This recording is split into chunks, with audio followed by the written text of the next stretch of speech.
नमस्कार, मैं हूं निवेदिता। यूपी विधानसभा चुनाव में सोनिया, राहुल, प्रियंका के चुनाव प्रचार के बावजूद 7 सीटों पर सिमटने वाली कांग्रेस की हार का सिलसिला बिहार में भी जारी रहा। यहां तो बेचारी कांग्रेस 19 सीटों पर ही सिमट कर रह गई। चुनाव दर चुनाव कांग्रेस की बुरी होती हालत पर अब पार्टी के ही अंदर आवाज उठने लगी है। यहां तक कि विरोधी पार्टियां तो कांग्रेस की हार पर चुटकी ले ही रही हैं। खुद कांग्रेस के कपिल सिब्बल जैसे सीनियर नेता भी अब पार्टी की पुअर परफॉर्मेंस पर खुलेआम बोलने लगे हैं। ऐसा नहीं है कि कांग्रेस की सिर्फ बिहार चुनाव में ही हालत पतली रही हो, उपचुनाव में भी गुजरात और यूपी जैसे राज्यों में कांग्रेस का सूपड़ा साफ हो गया।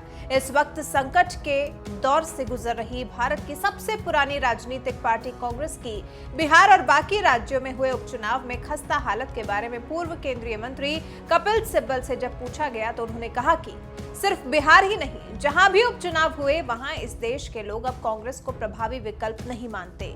ये एक निष्कर्ष है। आखिर बिहार में विकल्प राजद थी। हम गुजरात में सभी उपचुनाव की सीटें हार गए। यहां तक कि लोकसभा चुनाव में भी हम वहां एक सीट नहीं जीत पाए थे। उत्तर प्रदेश की कई विधानसभाओं में कांग्रेस प्रत्याशियों को 2% से भी कम वोट मिले। गुजरात में तो हमारे 3 प्रत्याशियों की जमानत तक जब्त हो गई। तो पार्टी की स्थिति के बारे में सब साफ है। कांग्रेस वर्किंग कमेटी में शामिल हमारे एक दोस्त कहते हैं, मुझे उम्मीद है कि कांग्रेस आत्मविश्लेषण करेगी। इस हार से बौखलाए कपिल सिब्बल ने आला कमान पर एक बार फिर सवाल उठाते हुए कहा, अगर 6 सालों में कांग्रेस ने आत्मविश्लेषण नहीं किया तो अब इसके बारे में उम्मीद करने से क्या। हम जानते हैं कांग्रेस के साथ क्या गड़बड़ है। संगठन के तौर पर हम जानते हैं कि क्या गड़बड़ है। हमारे पास जवाब हैं। कांग्रेस पार्टी के पास खुद भी जवाब है, लेकिन वो इन जवाबों को पहचानने के लिए तैयार नहीं।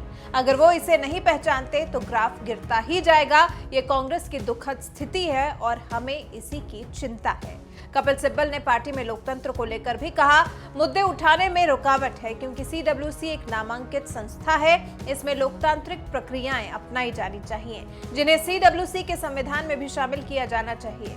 आप नामित सदस्यों से तो चुनावों में कांग्रेस के लगातार गिरते प्रदर्शन पर सवाल पूछने और चिंता जाहिर करने की उम्मीद नहीं कर सकते। कपिल सिब्बल के अलावा कांग्रेस के साथ बिहार में चुनाव लड़ने वाली आरजेडी के वरिष्ठ नेता शिवानंद तिवारी ने भी कांग्रेस के शीर्ष नेतृत्व पर हमला बोलते हुए कहा कि बिहार में चुनाव चल रहा है, राहुल प्रियंका गांधी के साथ जाकर पिकनिक मना रहे हैं। तो उनके घर पर मीटिंग हुई, कपिल सिब्बल वगैरह, शशि थरूर, मैंने मनीष तिवारी, मुकुल वासनिक, ये सब लोग बैठे। सब लोगों ने मैंने चिट्ठी लिखी, मैंने सब पार्टी की जो हालत है उसके बारे में चिंता प्रकट किया है। सब लोग कांग्रेस के प्रति जीवन भर जो है लॉयल रहे हैं। राहुल ने उनको कहा था कि ये भाजपा के अब इस तरह से तो आप पार्टी नहीं चला सकते हैं भाई। इस तरह से तो आप पार्टी नहीं चला सकते हैं। क्या राहुल गांधी मैंने आज जो है राहुल, यहाँ चुनाव हो रहा है, राहुल गांधी जो है प्रियंका जी के साथ जाकर के मैंने शिमला में उनके घर पर पिकनिक मना रहे हैं। इस तरह से पार्टी चलती है क्या? आप जो है आरोप तो ये लग सकता है कि भाई कांग्रेस पार्टी जो है जिस ढंग से अपना कारोबार चला रही है उससे भारतीय जनता पार्टी को मदद मिल रही है। बिहार चुनाव और उपचुनाव में कांग्रेस की इस हार पर भड़के कपिल सिब्बल के इन बयानों से आप समझ सकते हैं कि वो पार्टी के शीर्ष नेतृत्व से कितना खफा हैं। इससे पहले भी कपिल सिब्बल कांग्रेस नेतृत्व पर सवाल उठा चुके हैं। हाल ही में उन्होंने सोनिया गांधी को चिट्ठी लिखकर शीर्ष नेतृत्व में बदलाव की मांग की थी, लेकिन कांग्रेस कार्य समिति की बैठक में एक बार फिर सोनिया गांधी का कार्यकाल बढ़ाते हुए उन्हें 6 महीने तक कार्यकारी अध्यक्ष बना दिया गया था। इतना ही नहीं, खबर तो यहां तक थी कि सोनिया गांधी को पत्र लिखे जाने पर राहुल गांधी बुरी तरह भड़क गए थे। उन्होंने यहां तक कह दिया था कि जब पार्टी राजस्थान एवं मध्य प्रदेश में विरोधी ताकतों से लड़ रही थी और सोनिया गांधी अस्वस्थ थी तो उस समय ऐसा पत्र क्यों लिखा गया। यह सब बीजेपी के इशारे पर किया गया। राहुल के आरोपों पर कपिल सिब्बल और गुलाम नबी आजाद ने पलटवार करते हुए कहा था कि अगर ये बात सच साबित हुई तो हम इस्तीफा दे देंगे।